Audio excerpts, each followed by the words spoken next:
అందుకని ఆమె సవిలకులోంచి సాక్షి చెప్పింది. చాలా సంతోషం. మరి కూడా ప్లాన్ చేద్దాం. క్రీస్తు నందు ప్రత్యేకముగా గత నెలంతయు కూడా ప్రాణగంధాన్ని ధ్యానిస్తున్నాం. ప్రాముఖ్యము చివరి సంఘము. ఏ సంఘం అది? చివరి సంఘం అది పేరు లవోదిక సంఘము.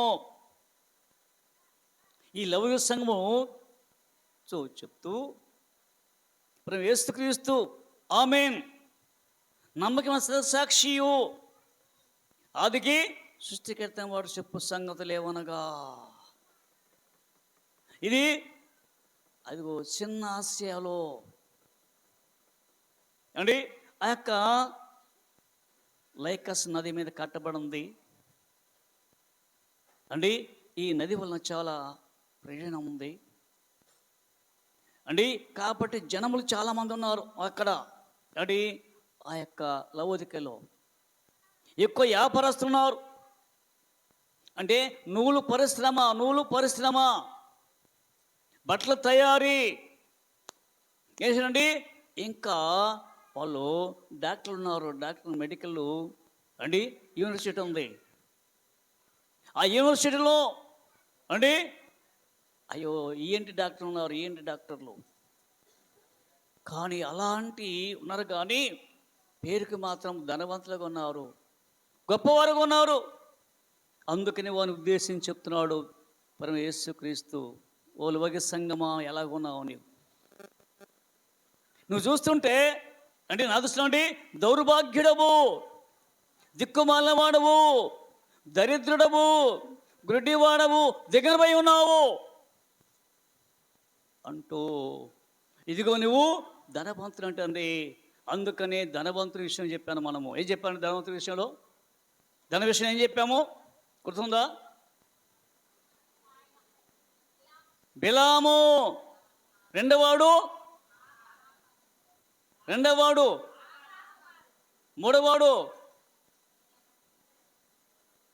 మూడవవాడు యేసుక్రీస్తు ప్రక్కనే ఉండవాడు. కాబట్టి ఈ దండం నమ్ముకుంటే ఏమైపోయారు? వాళ్ళే పొడుచుకున్నారు అండి. ఆకాను కూడా మొత్తము ఏమండి అదిగో లోయలో ఏ లోయ అండి? ఆకూరు లోయలో అందరు కుటుంబం చంపడ్డారు. కాబట్టి ఒకసారి యోచించండి. అంతేకాదు, అయ్యా నువ్వు ధన తీసుకుంటున్నావు, ధనవంతులండి, నా ప్రాణమా తినము త్రాగము సుఖించము, అనేక సంవత్సరం కొరకు నీకు ఏర్పాటు చేశానండి. అయ్యో కొట్టు విప్పి మళ్ళీ పెద్దవి చేసి పోస్తానంటే వెరివాడా, ఈ రోజున నీ ప్రాణం కూర్చున్నాను. కాబట్టి ఆ సమయంలో అండి అయ్యా అండి నువ్వు ధన చూసుకున్నట్టు నీ ధన చూసుకుంటే అగ్నిలో పుటం వేయబడాలా. ఎవరు పుటమంటుంది? అదిగో నీ యొక్క హృదయాన్ని పుటం వేసేవారు. షడ్రక మెషక అభ్యంతరుడు అగ్నిలో ఉన్నారు, కానీ పుటం వేసినంటే ఏమైంది? కాలిపోలేదు. గడ్డి కొయ్యకాలు గెలండి, కర్ర వెండి బంగారం వేస్తే ఏముంటుంది అగ్నిలో? అగ్ని ఎవరు? దహించు అగ్ని దేవుడు. కాబట్టి ఆయన అగ్ని లాంటి మాట. కాబట్టి పుటం వేయమన్నది. రెండవది అయ్యో వస్త్రం. ఏం వస్త్రం అది? ఏం వస్త్రము? ఈ వస్త్రాల అయ్యో సత్క్రియనే వస్త్రాలు కలిగి ఉండాలంట. అంటే అంతరంగములు కనబడాల క్రియలు, బాహ్య క్రియలు కాదు. అందుకనే అక్కడ ఎస్తేరు గురించి నేర్చుకున్నాం. ఎస్తేరు బాహ్య క్రియలు ఆమె అవసరం లేదు, ఆంతరిక క్రియలు. ఏగే నిలిచిన వస్త్రాలు తప్ప, వస్తువులు తప్ప ఏం కోరలా. కానీ దేవుడు ఇష్టమై ఉన్నట్టుగా కాబట్టి అందుకనే ఆ యొక్క అహశ్వరస్వామిని కోరుకున్నాడు.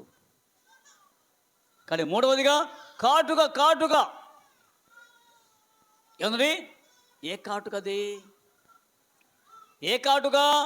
ఈ లోకం తెరిచిన కాటుక కాదు అది. అదిగో నీ కను దృష్టి కలగంటే వాక్యం అనే కాటుక అండి. అదిగో ఆజ్ఞనే కాటుక, ధర్మం అనే కాటుక. ధర్మం ఉంటుంది, న్యాయము అంటే ధర్మం అంటే ధర్మశాస్త్రము, లా. కాబట్టి నేర్చుకున్నాం. కాబట్టి అందుకే చూడండి ఒకసారి అదే ప్రకటన గ్రంథం 3:19. అయ్యా ఎందుకంటే నేను మీ అందరిని ప్రేమిస్తున్నా. దేవుడు లోకం అంటే ఉంది, ప్రజలందరంటే లోకంలో ఏంది 850 కోట్లు ఇప్పటికీ జనాభా. ఎంతండి? 850 కోట్ల జనాభాను ప్రేమిస్తున్నాడు దేవుడు. అంటే అండి ఆయన నమ్మిన వారిని, నమ్మని వారిని, ప్రతి ఒక్కరిని ప్రేమిస్తున్నాడు. ఎవరండి?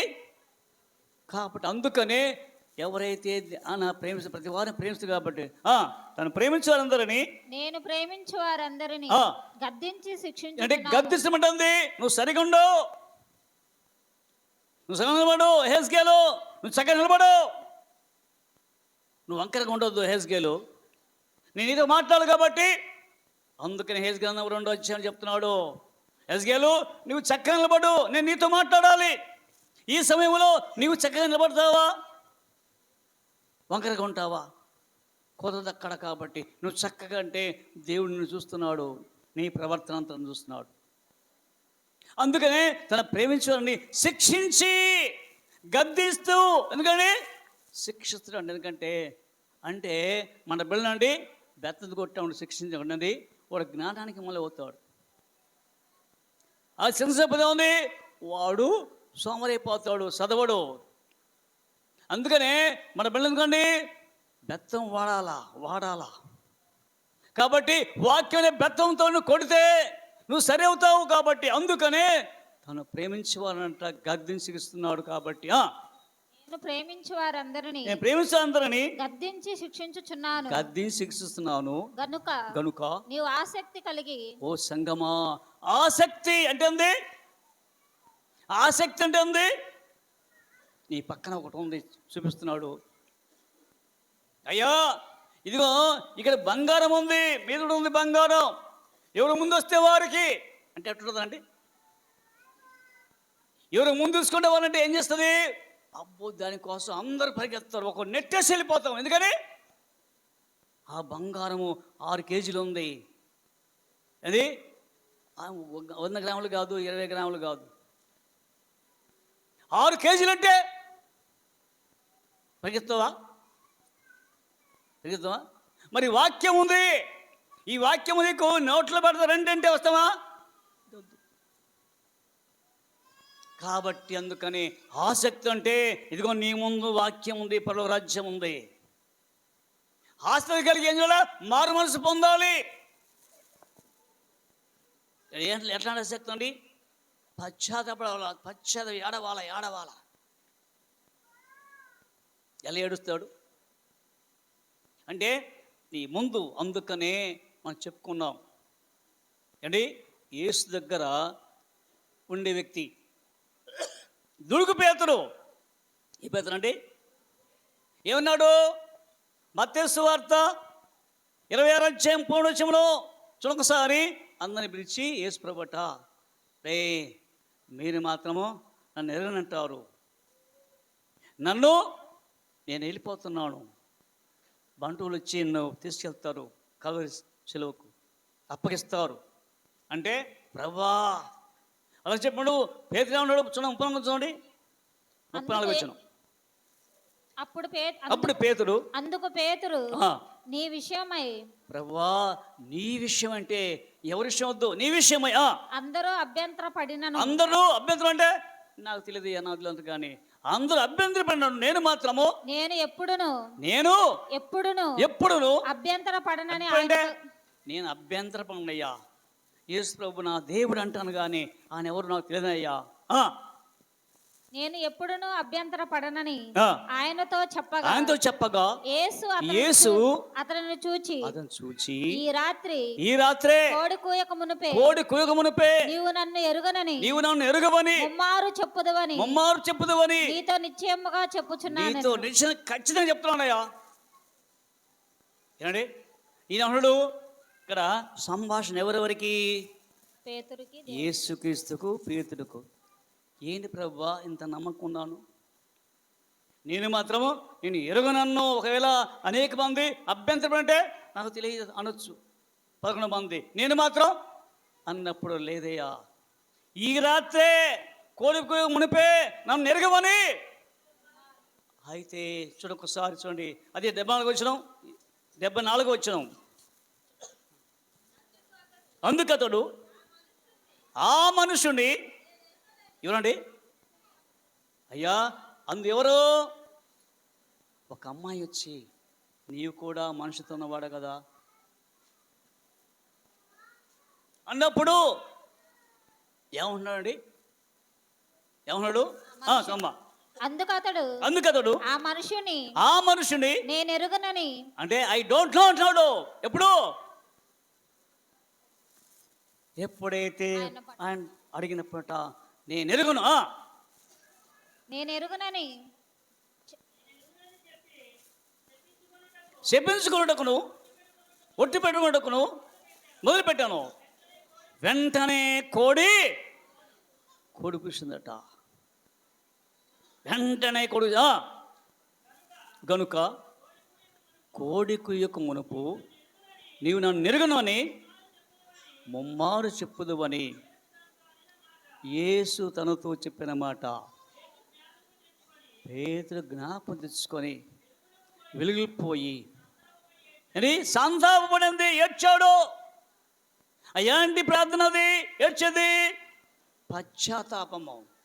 అందుకని చూడండి ఒకసారి 2 కొరింథీ పత్రిక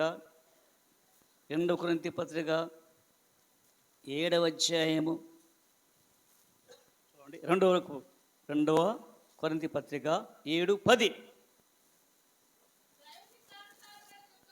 దైవ చిత్తానుసారమైన దుఃఖము రక్షణార్థమైన మారు మనసును. ఎలాంటి చిత్తం అండి? దైవ చిత్తానుసారమైన దుఃఖము, ఆసక్తి. ఆ దానిలో ఆసక్తి దానికని అయ్యో నేను ఎల్లగయ్యా, దైవ చిత్తానుసారమైన మనసు ఇచ్చింది, ఏడుస్తున్నాడు, పశ్చాత్పడుతున్నాడు. ఆ యొక్క శిలువలో యేసు ప్రభు రక్తధారణ కార్చబోతున్నాడు కాబట్టి అయ్యా ఎంత దౌర్భాగ్యునయ్యా, దిక్కుమాలిన వాడినయ్యా, ఇవి ఎరుగక నేను ముందు చెప్పానయ్యా, కాబట్టి ఇప్పుడు నిన్ను బంధిస్తున్నారు. పశ్చాత్తాపం అంటుంది. అయ్యో ఏడుస్తున్నాడు, చేసిన పాపాన్ని ఒప్పుకున్నాడు. దావీదు కూడా ఒప్పుకున్నాడు, ఆ మనుషుడవు నీవే.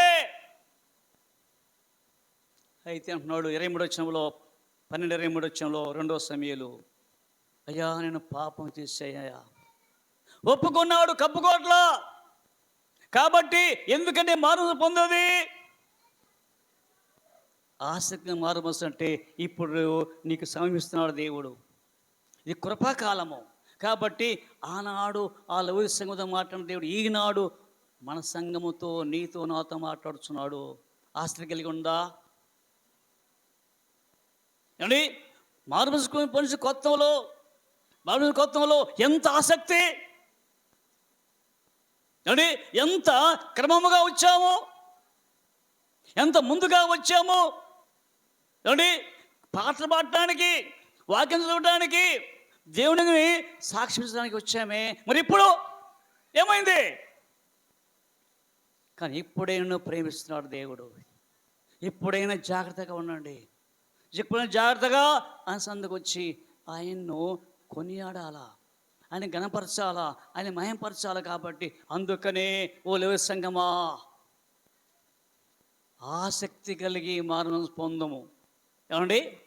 ఆసక్తి కలిగి మనం పొందము. తర్వాత ఇదిగో నేను తలుపు వద్ద నుండి నిలుచుండి తట్టుచున్నాను. కాబట్టి అదే ఈ రోజున ప్రతి ఒక్కరి హృదయమే తలుపు తడుతున్నాడట.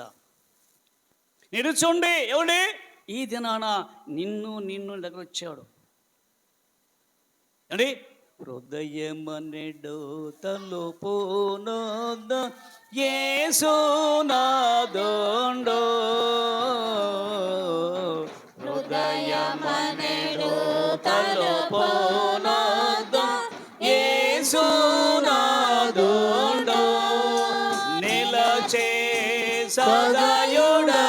ఎదుగొచ్చు తట్టుచుండు సకల విధములతో నిలచి సదాయుడగుచు తట్టుచుండు సకల విధములతో అరుణి పోలి నిలచున్నాడు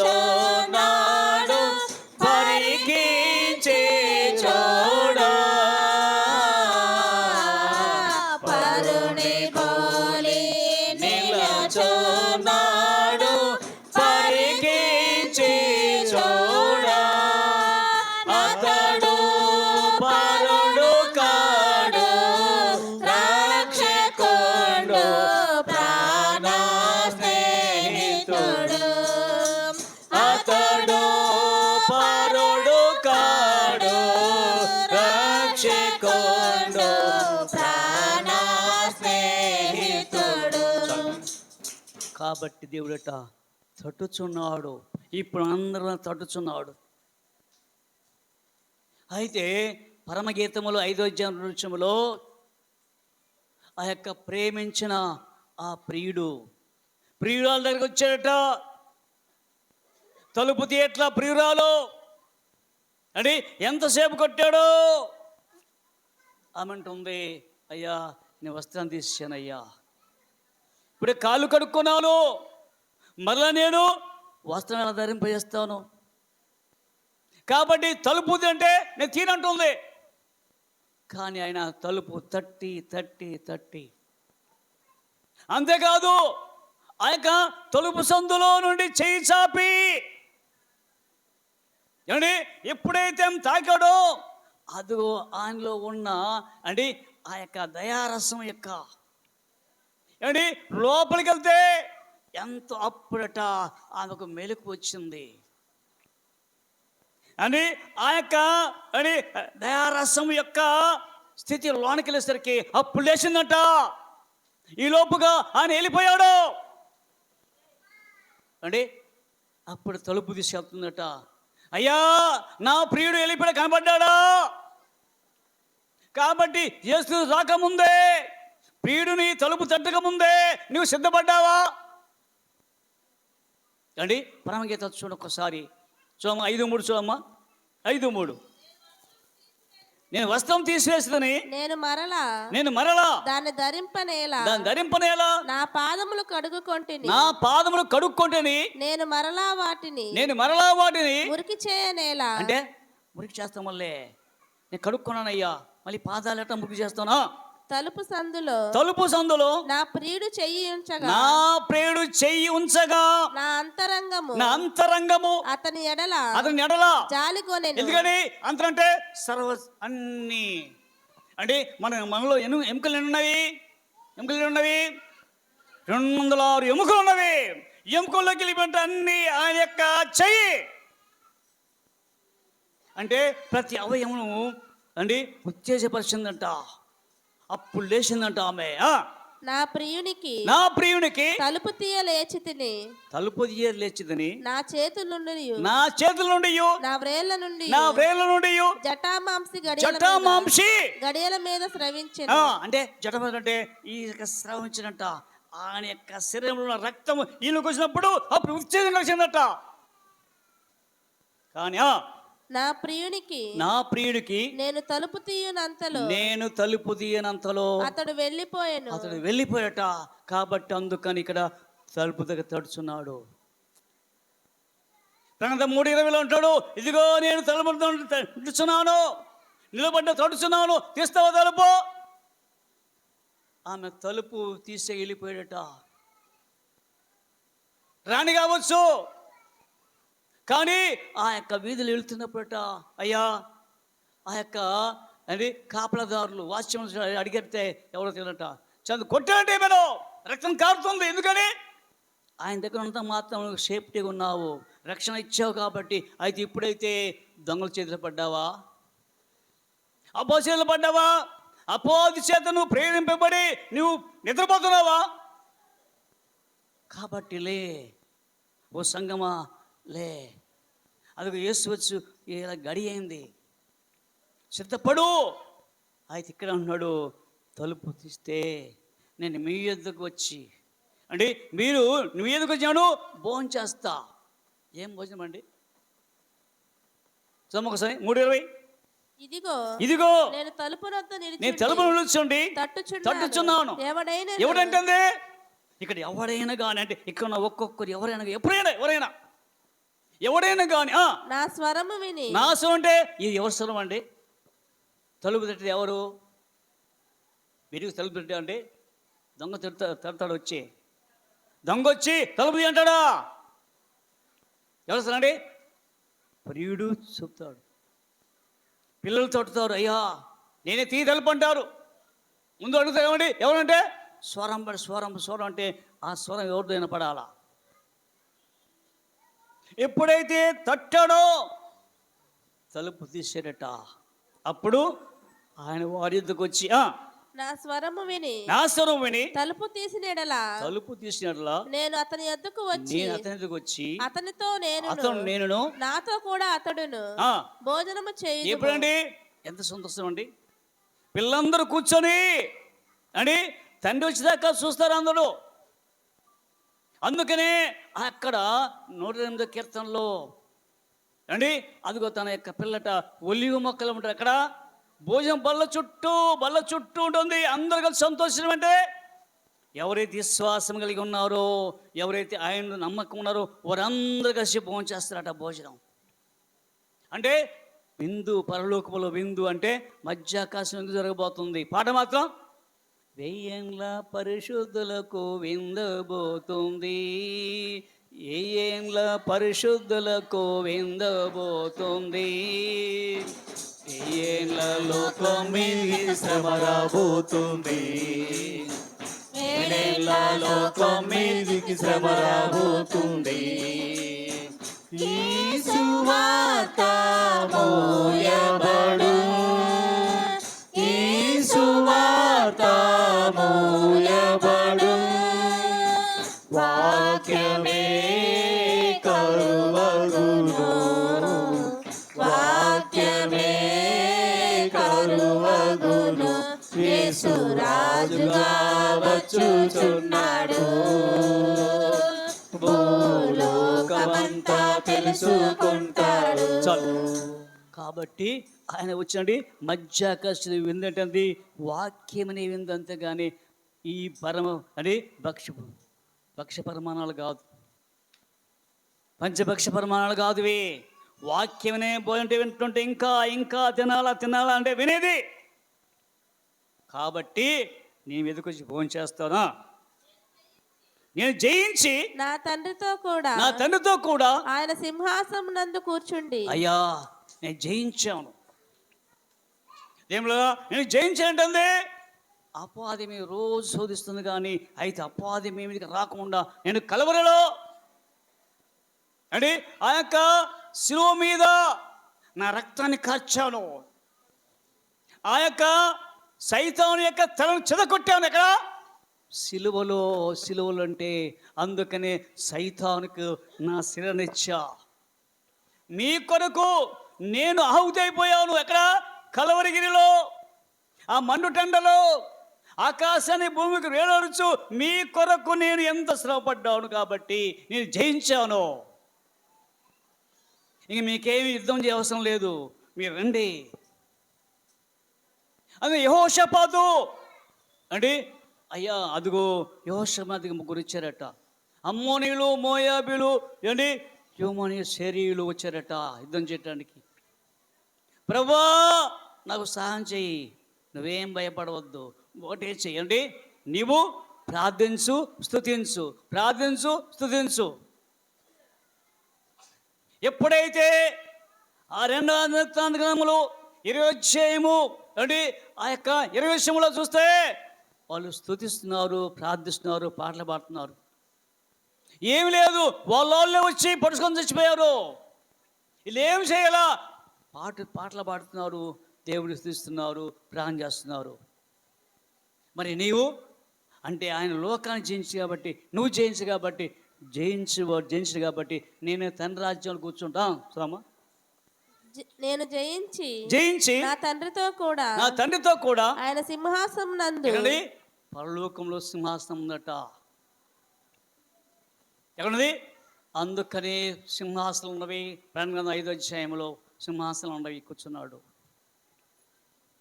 అంటే 24 పెద్దలు అటుపక్కున్నాయి ఇటుపక్కున్నాయి, సింహాసనం వేయబడ్డవి. ఆయన సింహాసమునందు కూర్చుని ఉన్న ప్రకారము జయించువానిని నాతో కూడా ఏం జయించాలా? లోకాన్ని జయించంటే లోకం ఉన్నదంతనండి, శరీరాశ, నేత్రాశ, జీవనం. ఈ జయించాలంటే ఇవన్నీ తీసేసుకోవాలా. అంటే లోకముతో సహవాసం చేయకూడదు, లోకము యొక్క పరిస్థితుల్లో నువ్వు ఇన్వాల్వ్ కాకూడదు. నీ మట్టుకు నీవు ఏమై ఉన్నావు? దేవునికి ఇష్టడుగా ఉన్నావా, లేక ప్రజలకు ఇష్టం ఉన్నావా? ఆచారాలు వద్దు. కాబట్టి జయించేంటేంది? జయించేది ఏంటండి? ఏం జయించాలా? లోకం జయించాలంటే 1వ యోహాను పత్రిక 5వ అధ్యాయము 4వ చూడండి. 5:4. 1వ యోహాను పత్రిక 5:4. దేవుని మూలముగా పుట్టిన వారందరూ లోకమును జయించుదురు. ఎవరట? అంటే నీలో ఉన్న పాపం జయించాలంటే నీలో ఏది కూడా ప్రేరేపణ వస్తుంది.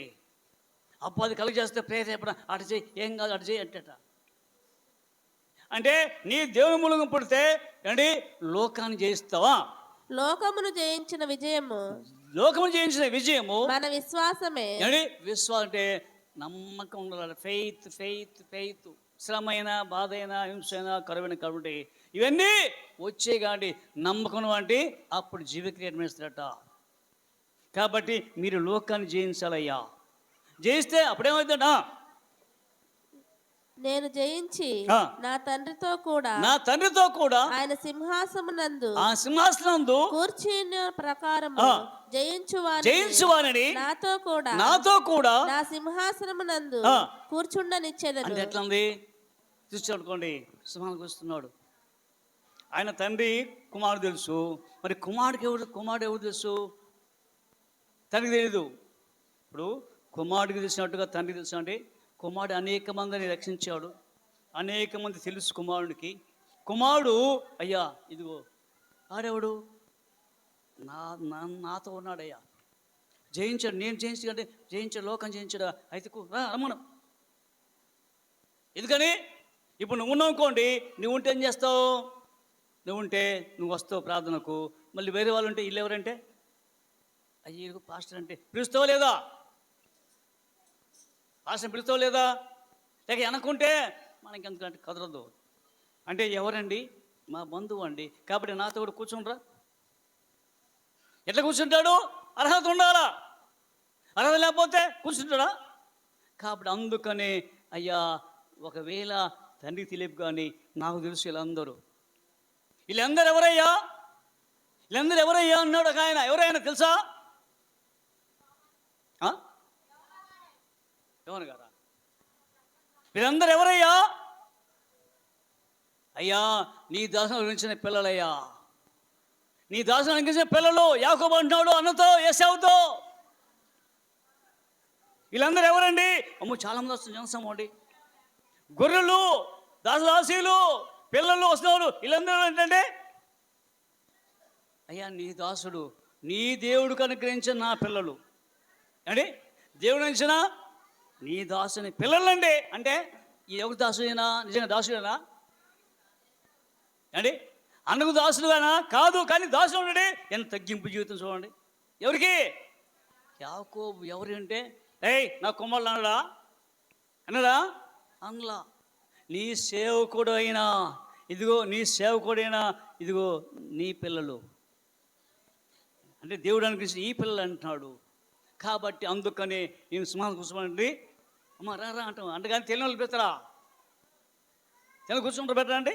కాబట్టి ఇక్కడట ఎప్పుడైతే ఆయన సింహాసనం కూర్చుంటాడండి, ఒక రోజు నా సింహాసనం వేయబడుతున్నవి. ఎక్కడండి చూడండి, అది చదివి ముగిద్దాం. 5వ అధ్యాయం ప్రయాణ గ్రంథం 1వ వచనం. మరియు లోపటను వెలుపటను వ్రాత కలిగి 7 ముద్రలు 7 ముద్రలు గట్టిగా వేసిన ఒక గ్రంథము సింహాసనమందు ఆసీనుడై ఉన్నవాని కుడి చేత చూచి తిని మరియు దాని ముద్రలు తీసి ముద్రనిప్పుటకు ఆ గ్రంథము విప్పుటకు యోగ్యుడైన వాడెవడని బలిష్ఠుడైన ఒక దేవదూత బిగ్గరగా ప్రకటింపగా చూచి తిని అయితే పరలోకమందు గాని భూమి మీద గాని భూమి క్రింద గాని ఆ గ్రంథము విప్పుటకైనను చూచుటకైనను ఎవరికిని శక్తి లేకపోయెను ఆ గ్రంథము విప్పుటకైనను చూచుటకైనను యోగ్యుడెవడును కనబడనందున నేను బహుగా ఏడ్చుచుండగా ఆ పెద్దలలో ఒకడు ఏడవకుము ఇదిగో దావీదుకు చిగురైన యూదా గోత్రపు సింహము 7 ముద్రలను తీసి ఆ గ్రంథమును విప్పుటకై జయము పొందనని నాతో చెప్పెను మరియు సింహాసనమునకును ఆ 4 జీవులకును పెద్దలకును మధ్యన వధింపబడినట్లుగా గొర్రెపిల్ల నిలిచియుండుట చూచి తిని ఆ గొర్రెపిల్లకు 7 కొమ్ములను 7 కన్నులు ఉండెను ఆ కన్నులు భూమి అంతటిని పంపబడిన దేవుని 7 ఆత్మలు ఆయన వచ్చి సింహాసనమునందు ఆసీనుడైయుండువాని కుడి చేతిలో నుండి ఆ గ్రంథమును తీసుకొనెను. అదే 4వ అధ్యాయం క్షమించాలి. కాబట్టి ఇదిగో సింహాసనం వేయబడేట. కాబట్టి ఆ సింహాసనం మీద కూర్చున్నవాడు తీర్పు తీస్తాడు. కాబట్టి ఒక్కసారి ఆ సింహాసనం నువ్వు ప్రక్కన కూర్చొని ఇష్టపడతావా? అదే 12 అపోస్తలులు అండి. ఆ 12 మంది ఇంకెవరండి? 12 గోత్రాలు అంటే 12 24 పెద్దలు 24. ఇటుపక్క 12 మంది, ఇటుపక్క 12 మంది. అందులో ఉంటావా? వాళ్ళు తెలిసిన వాళ్ళు నువ్వు రారా. కాబట్టి సింహాసనం కూర్చొని పెడతానంటాడు. కాబట్టి ఓ లోయ సంగతో మాట్లాడిన దేవుడు నీతో నాతో మాట్లాడచ్చు. చెవి గలవాడు నువ్వుగాక ఆత్మ చెప్పు సంగతులు. మనకు చెవులు ఉన్నాయా? ఎవరు మాట్లాడట్లేదు. మోగవాళ్ళం కదా, మొగలు చెవిటి వాళ్ళమా? చెవులు ఉన్నాయి లేవా? ఇప్పుడు విన్నారా? మరి ఈయనేం చేయాలా అంటే వాక్యం విని నడవాలి. కాబట్టి అందుకని విని వెళ్ళిపోవడం కదట, విని గ్రహించి జీవించాలా. కాబట్టి లవోసింగంతో మాట్లాడిన దేవుడు ఈ యొక్క మొదటి పునరుద్ధానంలో మొదటి 1వ తారీఖులో ప్రవేశమైన దేవుని కొనుగోలు చేస్తూ ఒకసారి మనం కూడా ఆ లౌకిక సంఘంలో మాట్లాడిన దేవుడు నాతో మాట్లాడావయ్యా, నేను ఆసక్తి కలిగి మారు మనసు పొంది ఆసక్తి కలిగి పశ్చాత్తపడుతుంది. ఒకవేళ రక్షింపను నేను ఒకవేళ వెనుకంజ వేశానేమో నన్ను క్షమించు. ఇకనైనా నీ సంధికి ముందే బిడ్డగా తయారు చేయని ప్రాణం చేసుకుందాం. కొద్దిమాలు దీనిగా ప్రాణం చేసుకుందాం. కృప నీకరమగల మా పరలోకపు తండ్రి మీకు అన్నారు. ఇదిగో లౌకిక సంఘం ప్రభా ఎంత గొప్పగా ఉంది ప్రభా. ఇదిగో లైకస్ నది మీద కట్టబడిన ఆ యొక్క సంఘము అక్కడైతే ఈ లోకం కావాల్సిన అన్ని సమృద్ధి ఉన్నాయి ప్రభా. డాక్టర్లు ఉన్నారు ప్రభా, వస్త్రాలు తయారు చేసేవారు ఉన్నారు, కడుగు తయారు చేసేవారు ఉన్నారు. కానీ వారందరూ ప్రభా ఎంతో ధనులు చేసుకుంటున్నారు. కానీ ఈ లోక ధనం ప్రభా అశాస్త్రం. కాబట్టి పరలోక ధనమే నిన్ను కలిగి ఉంటానికి సాధిస్తుంది దేవానికి. కాబట్టి ఒక్కసారిగా వాళ్ళని తండ్రి నువ్వు గద్దించావు ప్రభా. కాబట్టి మాకు ఏంటనగా నీ యొక్క కృపను మాకు అనుగ్రహించి నీ యొక్క గ్రంథములో మా పేరు లిఖిస్తున్న దేవా. ఇదిగో ప్రభా పుటం వేస్తావని గమనించి పుటం వేలంటే మంచి విశ్వాసిగా పుత్రం రీతిగా ఉండటానికి సహాయం చేసే ప్రభా. అగ్నిలో వేసిన షడ్రక మెషకములు ఏలేకైతే కాలిపోలేదు. అలాగనే మేము కూడా ప్రభా నీ యొక్క అగ్నికి ఆహుతి కాకుండా అంటే నీ కొరమట్టుగా ఉంటే ప్రభా ఇదిగో మేము కూడా తండ్రి వారిలాగానే సజీవులుగా ఉంటాం ప్రభా. అంతేకాదు ప్రభా వస్త్రాలు ప్రభా అన్నాడు తండ్రి అవ్వాదములు పోగొట్టుకొండగా నీవు ప్రేమ కలిగి జాలి కలిగి ప్రభా ఇదిగో తండ్రి గొర్రె పిల్లను వధించి వారికి వస్త్రం తయారు చేసి తాత్కాలిక వస్త్రాలుగా ప్రభా. కాబట్టి అయితే అంతరంగంలో ఉంది వస్త్రాలు ప్రభా అనగా పరిపూర్ణ విశ్వాసాన్ని ప్రభా పరిపూర్ణమైన ఆత్మీయ ఆహారాన్ని చెందేవా. కాబట్టి అలాంటి కృపను మాకు దయచేయండి తండ్రి ప్రభా. కాటుక ప్రభా ఈ ధర్మశాస్త్రం అంటే ఆజ్ఞను అనగా వాక్యమును అనుసరించడానికి సాందేశం తండ్రి. అప్పుడు అయితే అలనాడు అపోస్తలుడైన పౌలుకి ఏదైతే కాదండి పొరల వంటి రాళ్ళిపోయినవో ఈ లోకం యొక్క పొరలు ఉండటం వల్ల ప్రభా ఎవరు లెక్క చేయటం ప్రభా. కాబట్టి క్షమించి ప్రభా. ఎప్పుడైతే నీ వాక్యమనే కాటుక ఆయనకు తండ్రి కళ్ళకు తగిలిందో పొరల వంటి రాలిపోయినవి అప్పుడు అలాంటి క్రూరుడు అయ్యో చిన్న పిల్లవాడుగా అయిపోయాడు ప్రభా. అలాగా ఉంటాను శాంతి తండ్రి ప్రభా. పిలుస్తున్నావు తలుపు తడుచున్నావు ప్రభా. నీ తలుపు నీ స్వరాన్ని విని మేము తలుపు తీసి మీతో మేము పోంచాలని శాంతండి. అంతేగా ప్రభా మమ్మల్ని అందరినీ సింహాసనం కూర్చుండి పెట్టాలని ఆశ కలిగే ప్రభా ఎదురు చూస్తున్నావు. కాబట్టి వెనుకంజ వేయకుండా తండ్రి మమ్మల్ని క్షమించి తండ్రి రక్షింపడిన మేము వెనుకంజ వేయకుండా మరలా పొరుకులుపుచున్న దేవా ఈ వాక్యం అంతతో మాట్లాడి మమ్మల్ని బలపరిచిన దేవా. కాబట్టి ఈ వాక్యం జీవించడానికి సాయం చేయమని యేసుక్రీస్తు నామమున ప్రార్థిస్తున్నాం తండ్రి. ఆమేన్.